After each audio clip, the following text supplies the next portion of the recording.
Well, you must be thinking, what is she up to now? Well, I'm going to tell you. So, you know, I feed manure sometimes to my worms. And there are different types of manures and different things you need to do to the manures before you can safely feed them. So, horse and cow manure, when I do feed it, it's usually aged about a year or two. And I just don't feed it straight into my bins because it can heat up your bin very fast. And when you have a heated up bin, worms either die or go running for the hills. So so I do get this on eBay, by the way, from a source that I have. He ships it to me. So this is rabbit manure.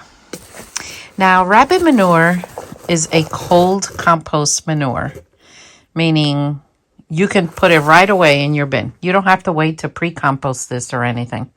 But I have added this to the pre-compost stuff that I make just to give it that extra, oomph. And let me tell you, the worms go bonkers.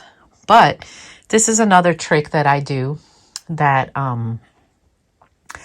some people might not tell you, but I'm going to tell you.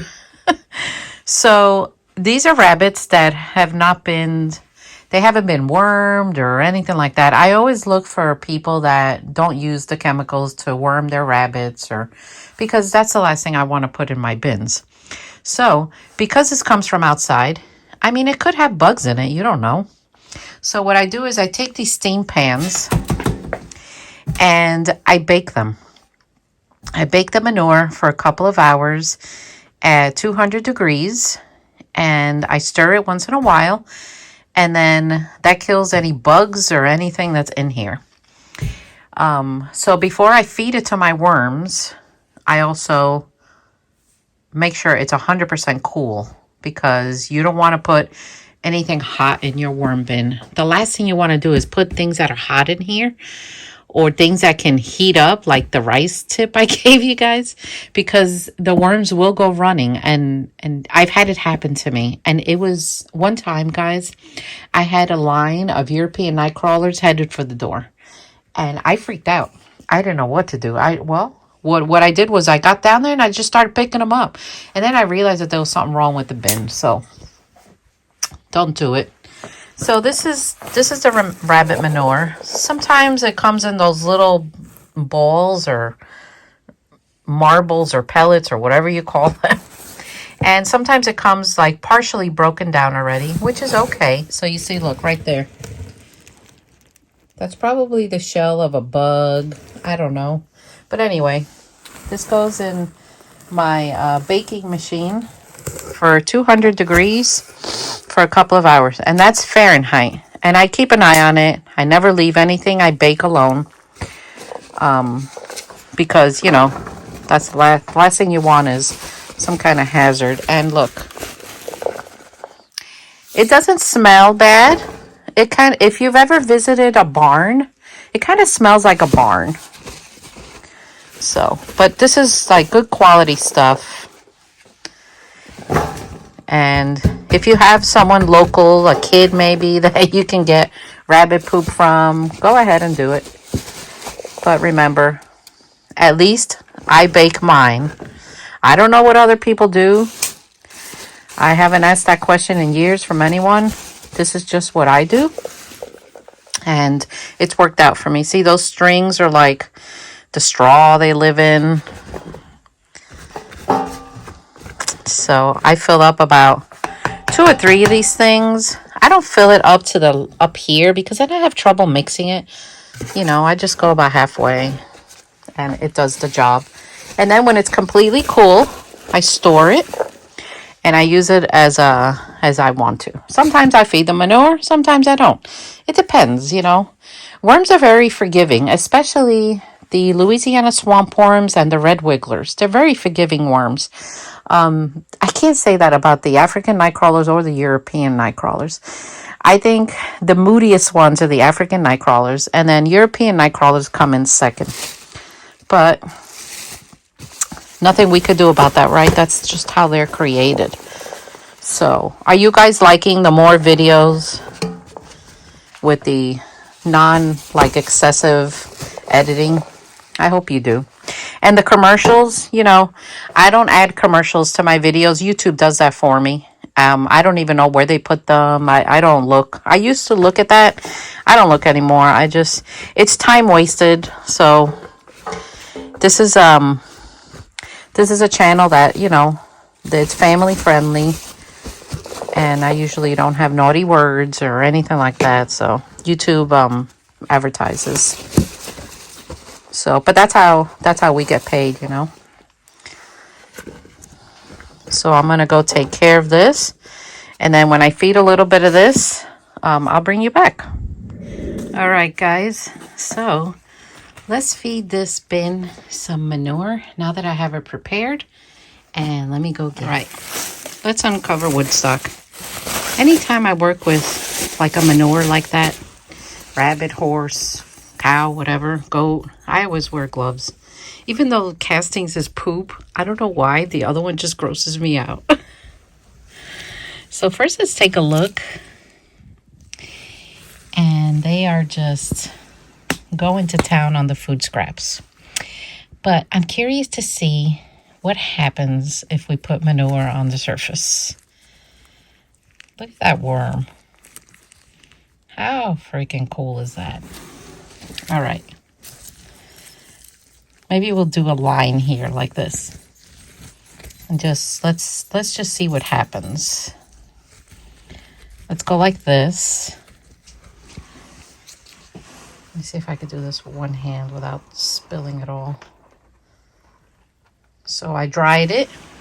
You know, I baked it. And let's see, this is going to be the rabbit poop experiment. So I'm going to cover it a little bit because I'm just going to leave it there. So they're either going to love it or hate it. But I have a feeling I know what's going to happen. But you never know at the same time. Because worms are very unpredictable. So let's put the little mountain of eggshells right here in this thing. All right. So I'm going to leave it like that. And we're going to check it tomorrow morning and see what happens and see what I find. Before I continue, I just want to show you the yard. Things are starting to green up. I see it up there on the trees. We're starting to get leaves up there. But everything is looking beautiful. Before you know it, this forest will be lush. Hey guys, so let's check on the Woodstock bin that I put the manure in. It's been about 2 days, so let's see what's happening here. Let me get a glove. Okay, so just so you guys know, my African night crawlers, the ones I sell, are live on my website. They do come from a trusted supplier, so you can find those on my website. So, okay, let's see. All right, let's see if they've moved into the manure. Feels a little warm, but look. Remember what I told you? When you feed manure, you're going to see a lot of potworms. And look, that's a classic potworm right there. They don't hurt the worm bin. If they get in excessive amounts, just dry your bin out a little bit. But oh, look, they are underneath it and moving in. They love manure. And they've eaten most of it. Maybe I should have checked this sooner instead of waiting 2 days. Gosh, there was a lot more here. Where'd it go? They took care of it. Let's dig in here and let's just see. Ah, there they are. They're underneath the manure. They're underneath the food scraps. Look at them. They're everywhere. I love them.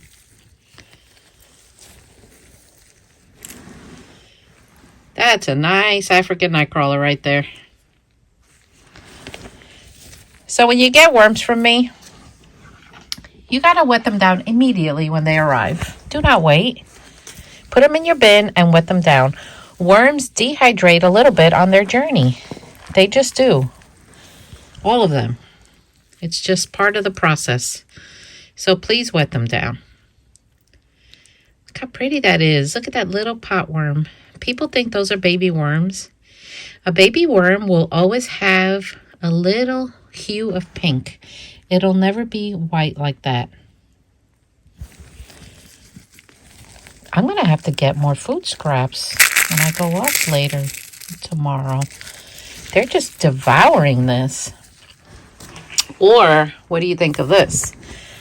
I just start surface feeding. When they are done with the food scraps, I put up some of the stuff for sale as my starter colony. Look at the purple. Look how cool. So what is a starter colony? Okay.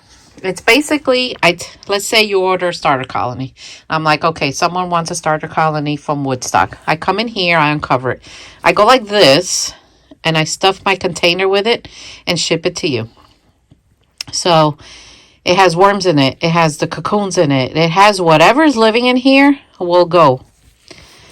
And people use it to start a bin. And, you know, it just takes patience to get them to start reproducing, about 30 days if the conditions are ideal. I've always called it the affordable way to worm farm. So if you guys want a starter colony from Woodstock, let me know. And I sell a few this time of year because the weather's getting nice. I try not to sell it through the winter because since this has African night crawlers in it, they just don't do well in cold weather. But now is like the perfect time to sell the starter colonies. And of course, when I have them listed, I'll let you know. But keep an eye on the website, thegardenandwormlady.com. And I do my best on there, guys. I really do. How cool. So the rabbit manure was a hit. So I'm just going to surface feed this since they do have some food scraps left. And there's lots of castings and cocoons in here. And what is this? This is I think this is the top to the pumpkin. And then we'll just let them finish out that bin. I'll sell some of it off. And then basically I just start from scratch. So when you get a starter colony, you have your bin ready and you just pour it in there, wet it down, cover it, and give it time. Starter colony is definitely not for the person that wants worms by the pound. It's not for the impatient people. So let's just cover this. And I'm telling you that because I'm telling you the truth. So there's a hermit crab friend of mine who wants to do a live interview. Sorry, I'm out of breath. I was outside. Wants to do a live interview with me. But he needs at least 50 subscribers to go live to do an interview. And I think he's up to 7. So can you guys please go subscribe to his channel so I could get this interview, please? I'll put his link down below. And I thank you and I appreciate you guys. So we're going to keep an eye on this. And then I'll let you know when this one's going to go up for sale. Well, press that subscribe button. Give me the thumbs up. Share with family and friends. Share on all social media. I really appreciate you all. See you all next time. Take care.